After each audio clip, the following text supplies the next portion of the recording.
Hi, I want to talk about spiritual bypass, what it actually looks like, and the many forms that it can come in. But at the core, what spiritual bypassing is it is the perpetuation of the shadow side of spirituality by not accepting the shadow side of humanness.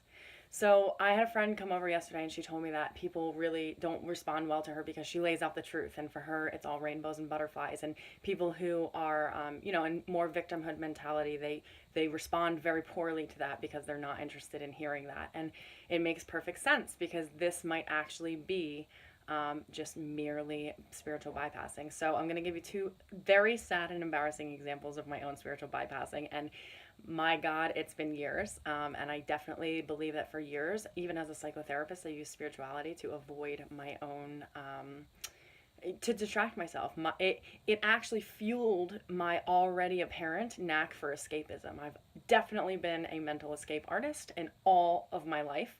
And spirituality was definitely a part of my escapism. So let's talk about that for a second. I had a client once who I worked with for months, and the last session, she owed me money for the last session and she didn't pay me. So I wrote to her and I said, here's a gentle reminder for this session. And she wrote back like, no, I don't owe you money for that. And she had all of these numbers and it was all a lie. Like I had it all written out, what we had seen each other, how we'd seen each other. And God, that really sucked. It really hurt, right? And I'm like, okay, well, what would a spiritual person do? Okay, I'm going to let karma handle this.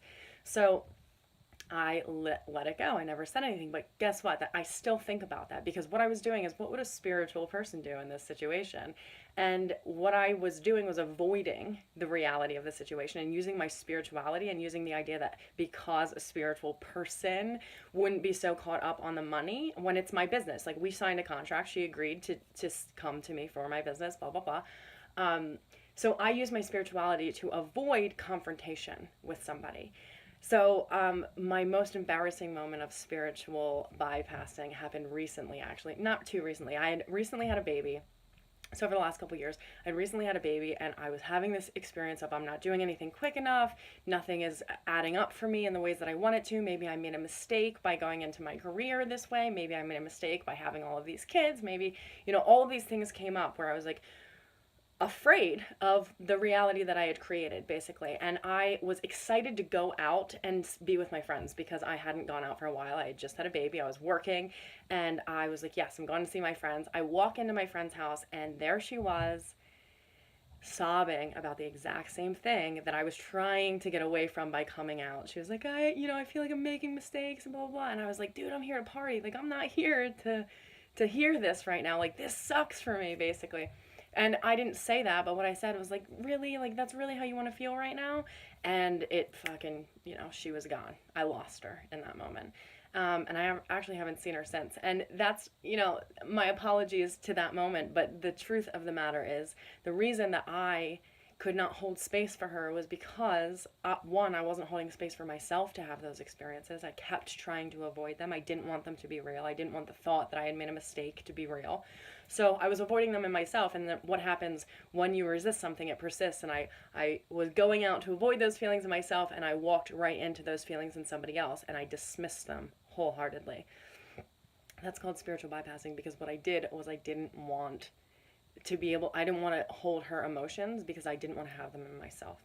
So spiritual bypassing can come in many forms. And if you're the optimistic, always look on the bright side, and you can't actually hold space for somebody else who's not there, it's very likely that you're using that as a spiritual bypass to avoid your own anger, to avoid your own feelings that they're representing and bringing up, that you just go like, okay, well, I know that I'm the creator of my reality. If you know that, other people should not be contingent upon your reality.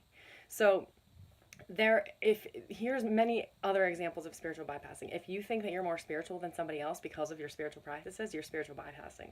Because, my love, everyone here is a spiritual being. Whether they practice spirituality or not, spirituality is merely getting in touch with your spiritual nature that everybody has. It doesn't matter if they're in touch with it or not. Everybody is equally as spiritual as you, regardless of what you practice. You might be more in tune with it, but you are not more spiritual than the next person.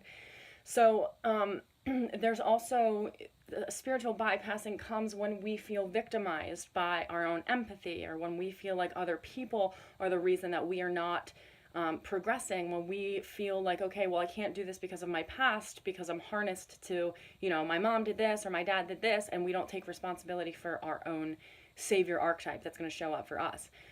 So there's also an element of spiritual bypassing and not prayer so much, but to be like, okay, well, God's going to take care of this, because God gives us life.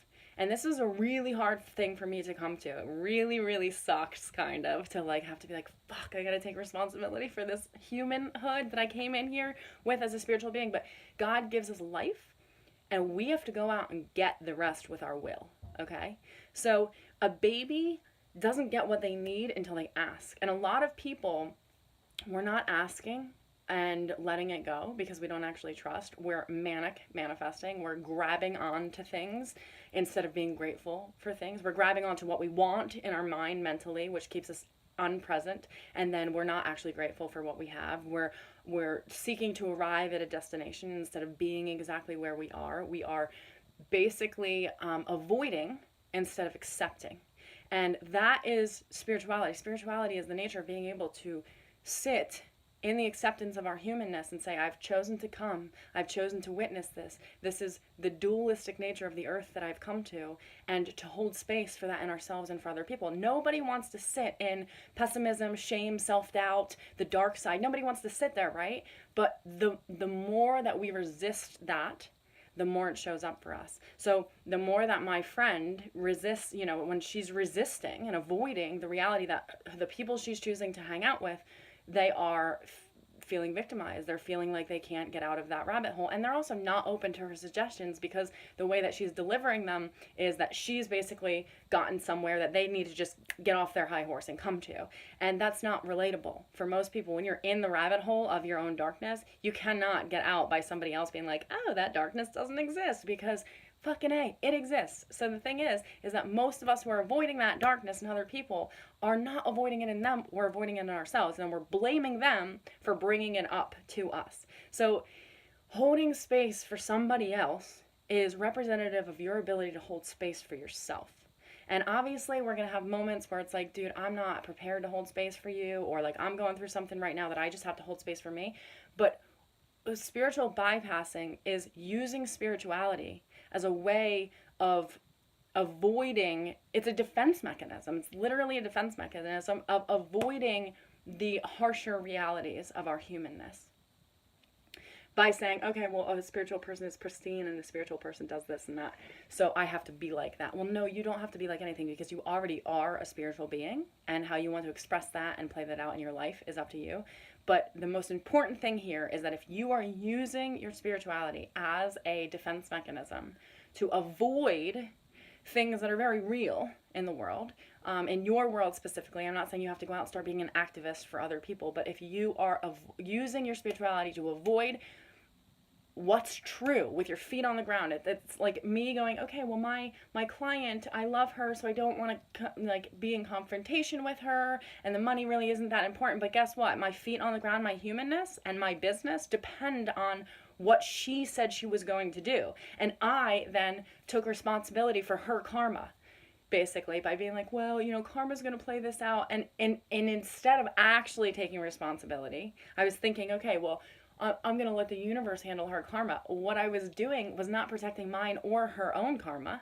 I was literally just bypassing the situation, hoping to avoid it because I don't like confrontation. So be aware of the things that trigger you the most, because if you are the perpetual optimist and you keep finding negative people and they keep pissing you off and you keep being like, I don't understand why people don't receive me, it's probably because your spiritual bypassing is obvious to them. It's probably because it's obvious to anybody, even if they're not conscious, of somebody else avoiding their own shadow and then basically, projecting that onto somebody else when their shadow comes up and saying, well, I don't want to look at that, so let's not look at that. So just be aware of what spiritual bypassing is.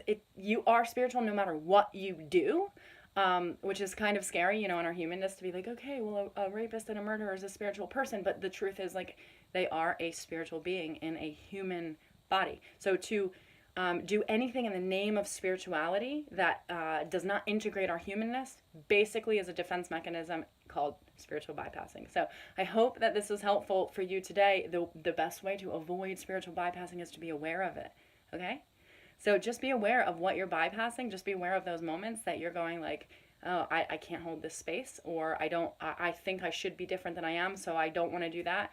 My love, you came to be a human being, right? You came here to be human. So that's what you're going to do. You're going to do that, and you're going to be a spiritual person no matter what. So the way that you express yourself ideally is in alignment with your spiritual nature, but you're not in alignment with your spiritual nature in truth if you are avoiding the spiritual nature of where other people are. If you are avoiding the spiritual nature of the truth that, like, sometimes spirituality fucking sucks and it hurts and it's deep and dark and ugly. And that is supreme. That is spirituality at its core. So it's not just all, and this is what I said to my friend, like, it's not, it's not all rainbows and butterflies. And that might be the truth. You might see a truth, and I might see that perspective on the mountain, but you have to be able to see all of the other perspectives, all of the other vantage points from the mountain, and honor that they also are absolutely the truth. And to say, like, you have to climb this mountain that I've climbed, but if you climb the mountain and if you got airlifted up the mountain, okay, I'm not sure, and you're not actually applying that to your life, you haven't walked up the mountain, okay? And that's basically what a spiritual bypasser person does. Like, I intellectually understand this stuff, but I'm not living it because I haven't actually walked up the mountain. I haven't actually taken the steps to go, okay, this person's perspective is valid because of this. I see where they're looking at the mountain from this angle. And I walked up further to have my feet in the perspective. Okay, I see this angle. When it's all about us and it's all about, okay, you have to see what I see to make me more comfortable, that's ultimate spiritual bypassing. Let's not do that, because it's actually not honoring ourselves, and it's definitely not honoring other people, and it's mixing up this idea that in order to be spiritual, we have to look and act and feel a certain way, and feelings come to all of us. They're not going to go away because we're more spiritual, okay? Spiritual people who are practiced might just know how to orient them better than we do, and that doesn't make them more spiritual. It just makes them more practiced. So I love you. I hope this was helpful. Have a good day.